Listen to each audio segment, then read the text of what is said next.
یاد ہے۔ میرے پاس اتنا وقت نہیں ہے کہ اس موضوع پہ تفصیل سے کچھ کہوں، لیکن ایک بات میں کہنا چاہتا ہوں، میاں بیوی کا باہمی ارتباط اور ان کا باہمی محبت کا ربط اور قلبی ذہنی فکری موافقت ایک اچھی اولاد کی ضمانت ہے۔ جب زوجین کے مابین فکری ہم آہنگی نہیں ہوگی، قلبی موافقت نہیں ہوگی، الجھاؤ پیدا ہو جائے گا۔ دنیا کے کسی ماہر سے پوچھ لیں کہ کبھی اولاد کی وہ تربیت نہیں ہو سکتی، اولاد خراب ہو جائے گی۔ تو اگر طبیعت میں کوئی اختلاف بھی ہو تو اس کو اولاد سے پوشیدہ رکھنا چاہیے، اور تاکہ جو ہے وہ ایک سالے نسل کی نشأت اور نہضت ہو سکے۔ آج اس موقع پر ولیمے کے لمحے ہیں، تو میں اس نوبیاہتا جوڑے کے لیے اور ان دو خاندانوں کے لیے اور تقریب میں موجود سب لوگوں کے لیے دعا گو ہوں۔ اللہ ہم سب کو اس دواجی زندگیوں کا جمال عطا فرمائے، اور عزیزم اویس کو، ان کی اہلیہ محترمہ کو، ان دونوں کے خاندانوں کو اللہ اپنی خاص امان میں رکھے۔ اللہ ان کے دلوں میں موافقت، موانست، الفت، محبت اور رافت کے جذبے فروغ پذیر فرمائے۔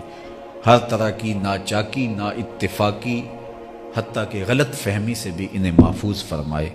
دونوں خاندانوں کی آنکھوں کو ٹھنڈک، دلوں کو قرار اور روحوں کو تسکین پہنچائے، اور ان کے مابین پہلے سے موجود دو خاندانوں کے درمیان جو محبت ہے، یہ نکاح اس کے ازدیاد کا سبب اور ذریعہ بنے۔ جتنے لوگ آپ تشریف لائے، اللہ سب کو خیر دے، سب کو برکتیں دے۔ ہمارے بیٹوں، ہماری بیٹیوں کے لیے اللہ صالح نیک رشتے نصیب فرمائے، جس سے ہمارے دلوں کو ٹھنڈک پہنچے، ہماری آنکھوں کو تسکین پہنچے۔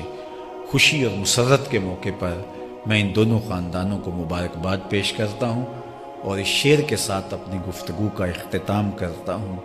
مسرت شادمانی کے حسین لمحے مبارک ہوں، خدا آباد رکھے تا ابد حاصل رہیں خوشیاں۔ جی، مجھے کچھ اور کہنے کے لیے منتظمین کی طرف سے عزیزم اویس بھائی کے والد بزرگوار کی طرف سے فرمایا گیا ہے، تو ویسے یہ میرا مزاج نہیں ہے لمبا خطاب کرنے کا، بالخصوص ایسی تقریبات میں۔ ہماری فقہ کا مسئلہ ہے کہ وَطَعَامٌ تَتُوقُ إِلَيْهِ النَّفْسُ، ایسا کھانا جس کی طرف طبیعت کا میلان ہو، اس کی موجودگی کے اندر اگر نماز جماعت کے ساتھ کھڑی ہو تو وہ جماعت ساقط ہو جاتی ہے۔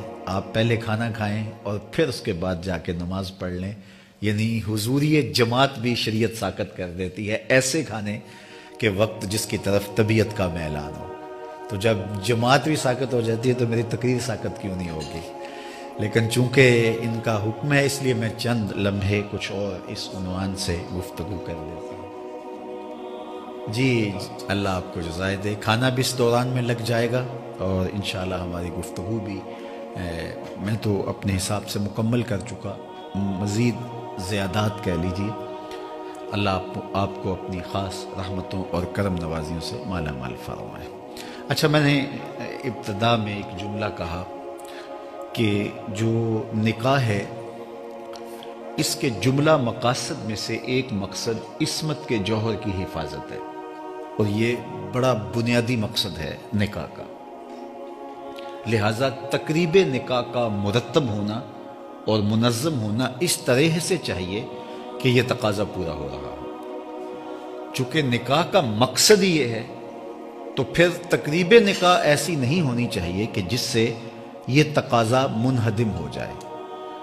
آج کل ہماری شادیاں، ہمارے بیاہ اور ہماری تقریبات جس طرح بے حیائی، حیا باختگی اور بے شرمی کا مرقع بن گئی ہیں، اور اس کو فیشن کا نام دے دیا جاتا ہے، یا خوشی کا موقع ہے تو کوئی حرج نہیں ہے یہ کہہ کر کے اس کی اجازت فراہم کر لی جاتی ہے، جبکہ یہ شادی کے بنیادی مقصد کے ہی برعکس چیز ہے، جبکہ شادی کا مقصد عصمت کے جوہر کی حفاظت ہے۔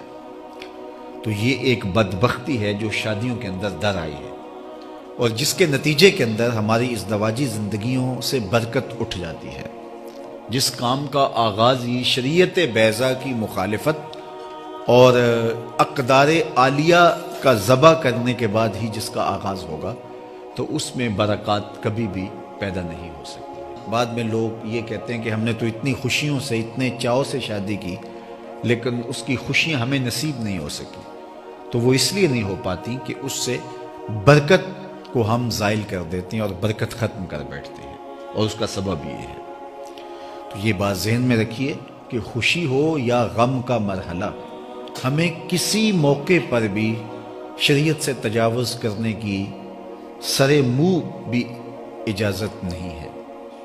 خوشی کے موقع پر بھی ہم شریعت بیضا کی مطابقت میں زندگی گزاریں گے، غم کے موقع پر بھی شریعت بیضا کی مطابقت میں ہم زندگی گزاریں گے۔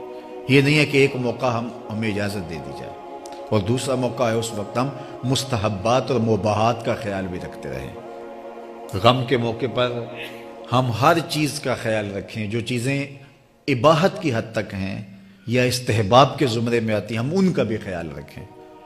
میں نے ابھی تک کسی کو نہیں دیکھا کہ اس نے اپنے مردے کو کفن دیا ہو تو سفید رنگ سے علاوہ کسی اور رنگ کا کفن دیا ہو، کسی نے سیاہ کفن ڈال دیا ہو یا اور کسی رنگ کا کفن ڈال دیا ہو۔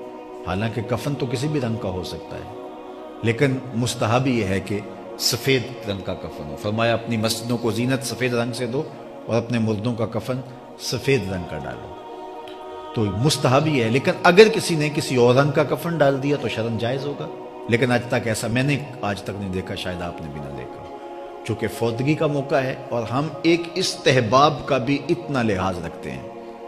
اور شادی کے موقع پر صرف بعض تقاریب میں تو صرف نکاح ہوتا ہے جو شریعت کے ضابطوں کی مطابقت میں ہوتا ہے، باقی سب کچھ ہماری یہ علاقائی رسم ہے، یہ خاندانی رسم ہے، یہ جو ہے وہ سسرالی طرف سے آنے والی رسم ہے، یہ ہماری گلی کی ہے، یہ بچیوں کی رسم ہے، یہ دولہا کے دوستوں کی رسم ہے۔ تو ہم نے سب کچھ دائیں بائیں سے جمع کر کے اور بہت ساری چیزیں ہم ہندوستانی تہذیب سے لے کر کے اپنے نکاح کے اندر اس کو ایک مغلوبہ بنا لیتے ہیں، اور وہ چیزیں جن سے شریعت نے دو ٹوک منع کیا ہے اور واضح اور دو ٹوک روک دیا ہے، اور اس کو ہم شامل کر کے اس کو شادی کی خوشی قرار دیتے ہیں۔ مجھے ایک سادی سی بات بتائیے کہ جب شادی اور نکاح کی تقریب ہونے جاتی ہے تو خاندان کے اندر کچھ لوگ ناراض بھی ہوتے ہیں، روٹھے بھی ہوتے ہیں، تو اس موقع پر ایک اچھی بات ہے کہ سب کو جوڑ لیا جاتا ہے۔ خاندان کے بڑے بوڑھے مل کے کہتے ہیں کہ ماما ناراض ہے تو اس کو راضی کر لیا جائے، چچا ناراض ہے تو اس کو راضی کر لیا جائے، پھوپھو ناراض ہے تو اس کو، باقاعدہ وفد بن کے جاتے ہیں اور ان کی باتیں بھی سنتے ہیں۔ یہ بڑے خاندانوں کے اندر بوڑھے اچھے بزرگ ہوتے ہیں جن کی کوشش ہوتی ہے کہ اس موقع پہ کوئی ناراض نہ رہے، خوشی کا موقع ہے۔ تو ماموں بھی آ گئے، چچا بھی آ گئے، خالہ بھی آ گئی، پھپھو بھی آ گئی، سب راضی ہو گئے۔ ناراضگیاں دیر سے چل رہی تھی لیکن شادی ہے، خوشی کا موقع ہے، سب کہتے ہیں خوشی نہیں ہوگی اگر یہ نہیں ہوں گے، پھپھو نہیں ہوگی تو باپ کے چہرے پہ خوشی نہیں ہوگی، ماموں نہیں ہوگے تو ماں کے چہرے پہ خوشی نہیں ہوگی، تو سب کو راضی کر لیا، لیکن کسی نے نہ سوچا کہ اللہ رسول کو بھی راضی کر لیا۔ اگر شریعت کا مذاق اڑائیں گے اور اپنی من مانی اور خواہش نفس کے مطابق شادی کی تقریب کو مرتب کریں گے تو اللہ بھی ناراض، اس کا رسول بھی ناراض۔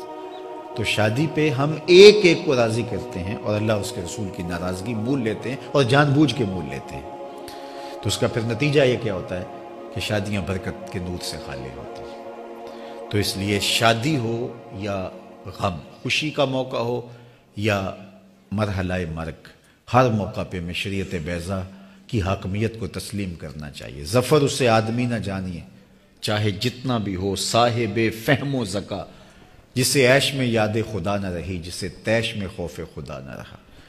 عیش کی زندگی ہو یا تیش کی، خوشی کا